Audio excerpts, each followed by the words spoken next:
부활절 아침입니다. 부활의 기쁨과 은혜와 축복이 여러분과 여러분 가정에 충만하기를 바랍니다. 우리가 말씀 듣기 전에 옆에 분하고 잠깐 인사할 텐데요. 인사말은 예수님 부활하셨습니다. 우리 한번 인사해 보겠습니다. 예수님 부활하셨습니다. 예수님 부활하셨습니다. 네. 오늘 본문의 말씀 내용은 다음과 같습니다. 안식 후 첫날 여인들이 예수님 몸에 이제 향품을 발라드리기 위하여 신새벽에 무덤가로 갑니다. 무덤가로 가면서 그들에게는 고민이 하나 있었습니다. 우리나라 무덤은 봉분으로 돼 있죠. 근데 이스라엘식 무덤은 동굴을 파고 시체를 안치한 다음에 큰 돌로 막습니다. 예수님 시체에 향품을 발라드리기 위해서는 돌문을 열어야 되는데 여인들 힘으로는 열 수가 없죠. 그러면서 걱정하면서 갑니다. 무덤가에 도착했더니 돌문이 열려져 있습니다. 깜짝 놀라서 들어가 봤더니 예수님은 부활하셔서 그곳에 안 계시고 그리고 천사들이 앉아 있습니다. 그러면서 이렇게 말합니다.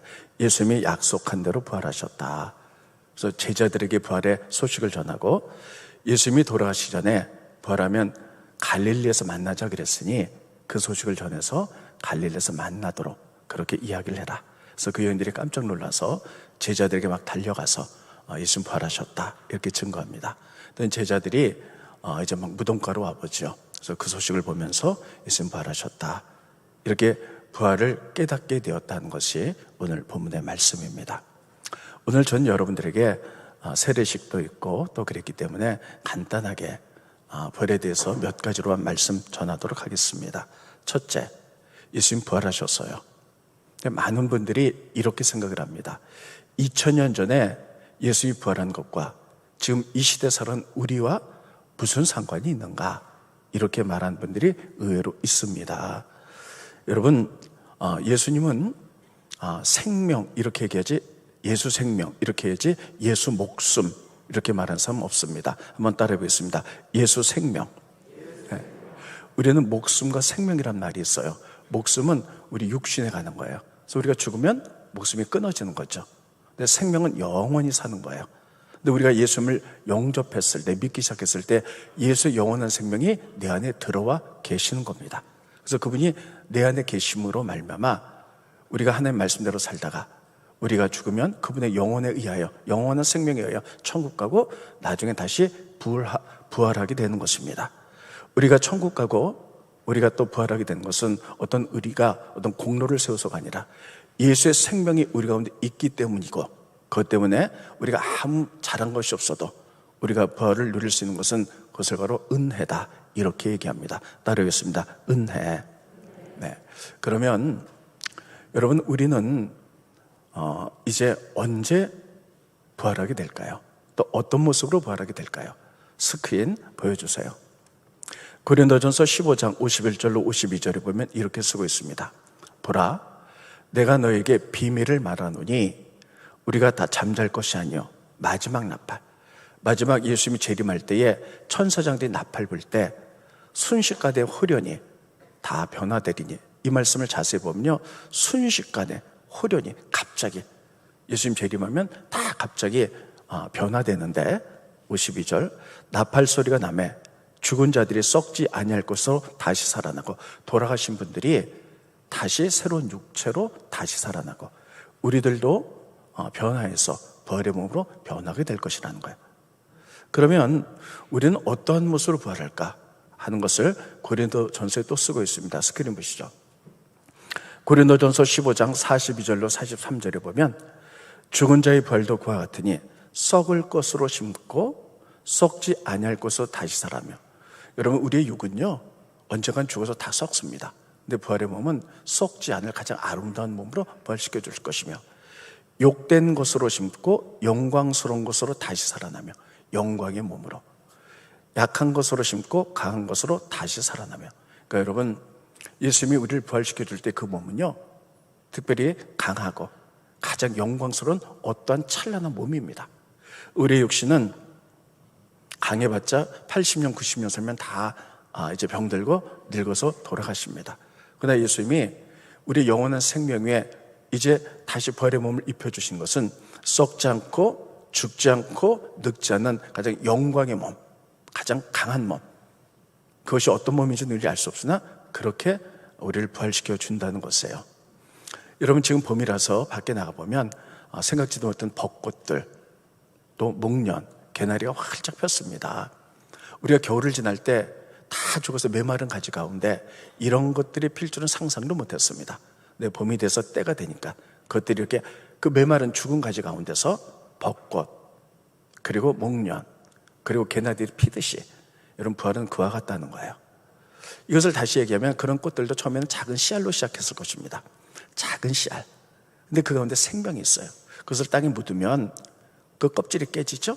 그럼 거기 뿌리가 나고 생명이 있기 때문에 줄기가 나고 잎이 나고 꽃이 피고 아름다운 꽃이 피는데, 이 작은 씨알에서 꽃이 필 때 어떤 것은 여기 있는 것처럼 뭐 백합이 피기도 하고 장미가 피기도 하고 라일락이 피기도 하고 생각지도 못한 가장 아름다운 꽃들이 핀다는 겁니다.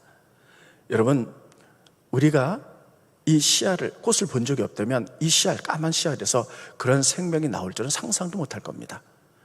마치 우리의 몸이 지금 씨알과 같다는 거예요. 근데 우리 씨알에는 예수의 생명이 있어요. 그래서 우리는 80년, 90년 되면 다 죽어서 흙으로 돌아가지만 그 안에 생명이 있기 때문에 예수님이 부활시킬 때는, 여러분, 한 번도 생각해 본 적이 없는 이런 꽃과 같은 가장 아름다운 찬란한 영광의 몸, 썩지 않을 몸, 가장 강한 몸으로 여러분, 우리가 부활하게 될 줄을 믿습니다. 우리가 그 부활을 믿기 때문에 예수를 믿는 것이고 또 교회를 다니는 것입니다. 그러면 여러분, 두 번째, 예수님은 이 부활의 몸을 많은 사람들 가운데 제자와 여인들에게 가장 먼저 보여줬어요. 그러면 왜 부활의 몸을 예수님이 대제사장이 아니고 그 당시에 지도자가 아니고 왜 제자들과 그리고 여인들에게 가장 먼저 보여줬을까? 거긴 여러 가지 이유가 있겠지만 그 중에 하나는, 여러분, 그들이 예수님 돌아가실 때 모습을 보면서 부활의 소망을 잃어버리고 낙심했기 때문이에요.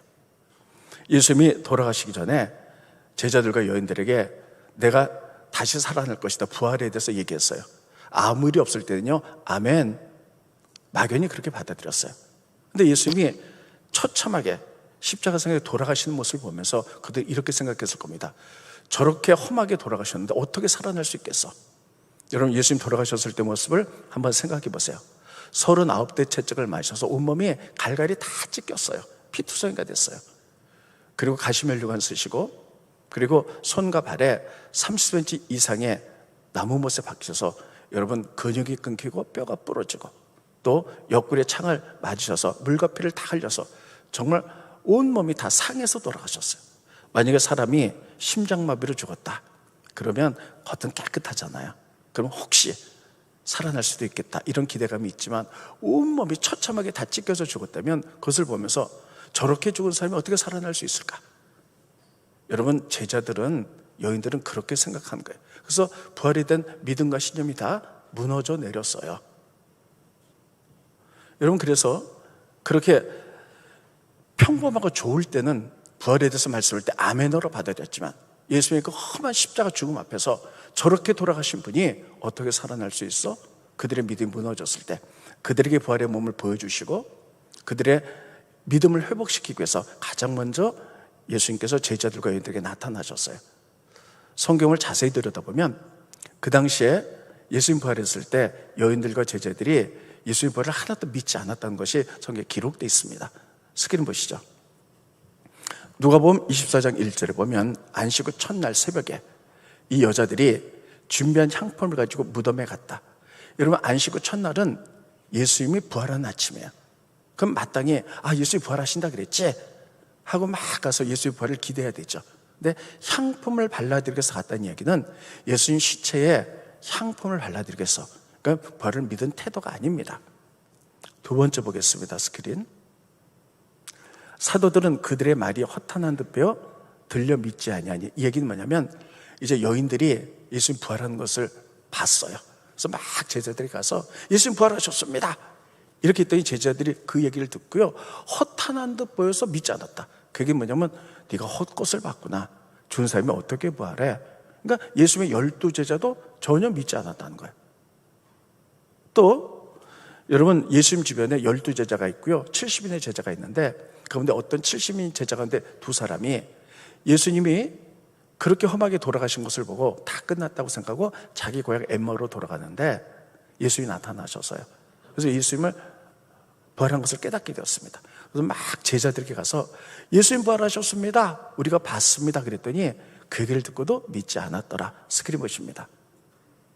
마가복음 16장 12절로 13절에 보면 그 후에 그들 중 두 사람, 70인의 제자 가운데 엠마오로 돌아간 두 사람이 걸어서 시골로 갈 때에 예수께서 다른 모양으로 그들에게 나타나시니, 다른 모양이라는 것은 부활의 몸이에요. 그러니까 영광스러운 몸으로 나타나시니 두 사람이 가서 나머지 12 제자들에게 알렸을 때 역시 믿지 아니하니라. 제자들이 아무도 안 믿었어요. 그리고 이제 제자들이 두려워서 집안에 있을 때 부활하신 예수님이 시간과 공간을 초월하시기 때문에 영광의 몸이기 때문에 벽을 통해서 쑥 들어오셨어요. 그래서 그들에게 부활의 몸을 보이셨습니다. 그러니까 그들이 막 이제 믿는 거죠. 근데 그 자리에 도마가 없었어요. 조금 있다 예수님 가시고 도마가 나타났을 때 우리가 부활하신 예수님 만났다. 또 도마가 이렇게 얘기합니다. 아니, 죽은 사람이 어떻게 부활할 수 있어? 정말 예수님 부활했다면 손에 못자국, 옆구리에 창자국 내가 정말 손가락으로 만져보고 믿는다. 이렇게 얘기하는 거죠. 그리고 며칠 지난 다음에 제자들이 있는데 그 자리에 도마가 있었습니다. 예수님 또 쑥 나타나셨어요. 그리고 이렇게 말씀하십니다. 스크린 보십니다.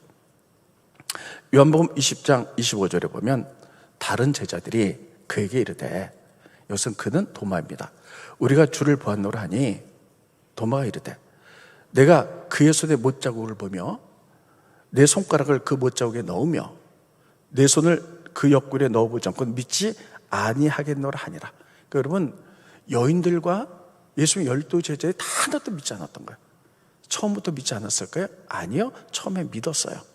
처음에 예수님이 돌아가시기 전에 부활돼서 얘기했을 때 아멘, 아무 일이 없을 때 그렇게 믿었을 거예요. 근데 예수님 그 처참한 돌아가심을 보면서 저렇게 험하게 돌아가신 분이 어떻게 부활해? 아무도 믿지 않았다는 거예요. 그들의 부활의 믿음이 무너져 내렸던 거죠. 그들에게 그래서 예수님이 나타나셔서 부활의 모습을 보여줬던 것처럼 오늘 예수 믿는 우리 모두에게 부활의 예수님이 우리에게 부활의 선물을 주실 줄로 믿습니다. 근데 그 가운데 특별히 최근에 사랑하는 부모나 또 사랑하는 아내나 남편이나 사랑하는 자녀를 먼저 천국에 보내서 마음이 무너진 사람들이 있어요. 여러분, 우리들이 평상시에 부활을 다 믿습니다. 믿으시죠? 다 믿어요. 그런데 사랑하는 가족과 아내나 남편이, 사랑하는 자녀가, 사랑하는 부모가 돌아가셨을 때 우리는요 순간적으로 믿음이 무너져 내려. 그래서 말할 수 없는 슬픔 가운데 있는데, 믿지 않는 제자들에게 먼저 찾아가서 부활의 소망을 보여줬던 그 예수님이 우리 모두에게 부활의 소망을 주시겠지만 특별히 그런 분들을 찾아가셔서 위로하시고 부활의 소망으로 채워주셔서 우리가 부활로 다시 한번 일어나는 일들이 일어나기를 예수님의 이름으로 축원드리겠습니다. 왜냐하면 이맘때쯤 되면요 교회에서는 참 많이 돌아갔어요. 지난 2월 3월 해가지고 교인들 가운데 10번의 초상이 있었던 것 같아요. 여기 오신 분들 가운데 또 사랑하는 부모님이, 또 사랑하는 자녀가 또 질병 가운데 죽음을 앞둔 사람이 있을 수 있습니다. 그런 사람을 볼 때 평상시에는 부활, 천국 가면 아멘 하지만 이게 막상 내일이 됐을 때, 이 고통중에 임하게 될 때 많은 사람들의 믿음이 무너져 내릴 수 있어요. 오늘 부활절을 맞이해서 부활하신 예수님이 그런 분들 심령 가운데 위로하시고 부활의 소망 가운데 힘있게 다시 일어나기를 예수님의 이름으로 축원드리겠습니다. 세 번째는 부활의 열매는 무엇인가 하는 것이에요. 부활의 열매는 놀랍게도 교회입니다. 예수의 제자들과 여인들이 부활하신 예수를 경험한 다음에 이런 그들이 모여서 예배드리기 시작했는데 그것이 초대교회가 되었어요. 그래서 여러분, 부활의 열매는 교회입니다. 따라했습니다. 교회는 부활의 열매다. 근데 이 초대교회들은요 처음에는 두 번의 예배를 드렸습니다. 하나는 안식일 날 예배를 드렸고요, 하나는 부활 후 첫날 주일날 예배를 드렸어요. 그들은 처음에는 유대교 구약대로, 여러분 안식일 날 금요일 저녁부터 토요일까지 거기서 다, 지금도 유대인은 그렇게 예배 드리죠. 그때 예배를 드렸어요. 그 예배도 드리면서 예수의 부활한 것을 기념하기 위해서 안식 후 첫날 주일날 부활했지, 또 그들이 모여서 또 주일날 예배 드려. 초대교회는 사병제도 보면 두 번의 예배를 드렸어요. 그러다 시간이 지나면서 그들이 정체성을 갖기 시작했어요. 우리의 구세주 예수님, 그분이 돌아가셨다가 다시 살아난 부활, 이것이 가장 중요한 거 아니냐. 그래서 그들이 그 다음부터는 주일날 모여서 교회를 형성했는데, 이 주일은 주님이 부활한 것을 기념하기 위해서 모이기 시작한 거예요. 그 다음부터는 안식일 예배를 드리지 않았습니다. 그래서 그때부터 예배 드리는 것이 오늘날까지 우리가 주일날 예배를 드리는 겁니다. 그러면 여러분, 이 교회에서 주일날 예배를 드리는 가장 기본적인 베이직은 무엇이냐? 바로 부활입니다. 그래서 부활, 예수님 부활하셨어. 그래서 부활의 소망을 갖고 그 소망 가운데, 천국의 소망 가운데, 부활의 소망 가운데 모여서 예배에서 그런 공동체가 시작이 교회였어요. 그래서 교회의 가장 밑받침은 부활이 되어야 될 줄로 믿습니다. 우리에게 부활이 없다면, 천국이 없다면 우리가 예수를 믿을 필요가 없을 겁니다. 그래서 초대교회에 보면, 히브리서에 보면 초대교회 교인들은요, 죽음을 두려워하지 않았어요. 죽음 뒤에는 부활이 있다는 사실을 기억해보면, 때로는 환난과 핍박과 죽음이 온다 할지라도요, 담대히 믿음으로 나갔어요. 그래서 초대교회 교인들을 성경은 세상이 감당할 수 없었다라고 이렇게 기록하고 있습니다. 히브리서 스크린 보십니다. 히브리서 11장 35절로 38절을 보면 이렇게 기록하고 있습니다. 여자들은 자기의 죽은 자들을 부활로 받아들이기도 하며, 어떤 이들은 더 좋은 부활을 얻고자 하여 심한 고문을 받되 구차히 풀려나기를 원하지 아니하였으며, 어떤 이들은 조롱과 채찍질 뿐 아니라 결박과 옥에 갇히는 시련도 받았으며, 돌로 치는 것, 톱으로 켜는 것, 시험과 칼로 죽임을 당하고 양과 염소의 가죽을 입고 유리하여 궁핍과 환난과 학대를 받았으니, 이런 사람은 세상이 감당하지 못하느니라. 한번 따라해 보겠습니다. 이런 사람은 세상이 감당하지 못하느니라. 그들이 광야와 산과 동굴과 토굴에서 유리하였느니라. 여러분, 초대교회는 로마의 지배를 받고 있었고, 로마의 황제를 최고의 신으로 봤어요. 그래서 기독교들을 핍박하기 시작했고, 근데 그들이 두려워하지 않았어요. 부활을 믿기 때문에. 그래서 많은 환난과 핍박과 죽음이 있어도 부활의 신앙으로 그를 뛰어넘는, 그렇기 때문에 성경은 기록하고 있기를 이런 사람들은 세상에 감당할 수 없었다라고 그렇게 기록하고 있습니다. 여러분, 이렇게 교회의 가장 베이직 밑받침은요, 부활입니다. 그래서 교회에서 가장 중요한 것은 부활인 줄 믿으시기 바랍니다. 이런 부활의 소망이 넘치기를 예수님의 이름으로 축원드리겠습니다. 그러면 첫째, 우리가 교회를 다니는 목적은 우리 죄가 용서받고 천국 가고 부활을 믿기 때문에, 그것이 구원을 이루게 하기 때문에 우리가 신앙생활을 한 줄 믿습니다. 두 번째는요, 우리의 삶 속에서 부활되어야 될 게 있어요. 간략하게 두 가지만 말씀드립니다.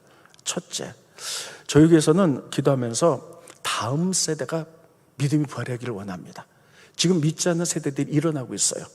그래서 교육부 장로님, 또 교육부 목사님과 그 교사들과 많이 상의하면서 다음 세대, 주일학교 중고등부를 어떻게 세울 수 있을까 기도하다가 이런 결론을 갖게 되었습니다. 가장 중요한 것은 가정에서 매일 예배 드리는 거다. 그래서 아이들을 말씀으로 훈련시키는 거다.